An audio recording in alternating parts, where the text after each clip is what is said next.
Évangile selon Marc, chapitre 3, passage 5, la mère et les frères de Jésus. Pendant ce temps, sa mère et ses frères arrivèrent et, se tenant dehors, envoyèrent quelqu'un pour l'appeler. Une foule de gens étaient assises autour de lui lorsqu'on lui dit, « Voilà que ta mère et tes frères sont dehors et te demandent. » Il leur répondit, « Qui est ma mère et, qui sont, mes frères ?» Et en regardant ceux qui étaient assis autour de lui, il dit, « Voici ma mère et mes frères. Car quiconque fait la volonté de Dieu, celui-là est mon frère, ma sœur et ma mère. » Regardons de plus près ce passage.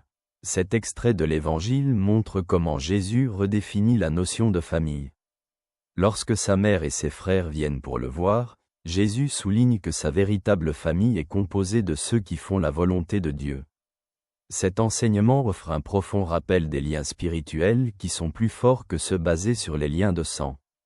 Jésus établit une nouvelle famille unie par la foi et une quête commune des objectifs divins.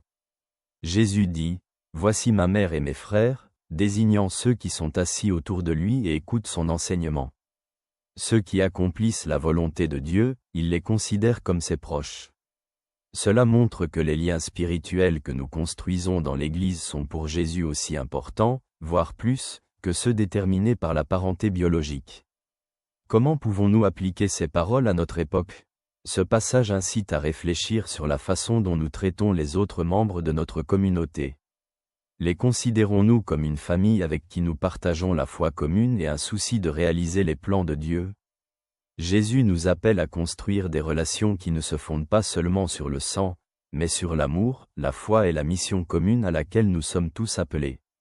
Jésus montre que la véritable famille est celle qui est unie en esprit et dans l'accomplissement de la volonté de Dieu.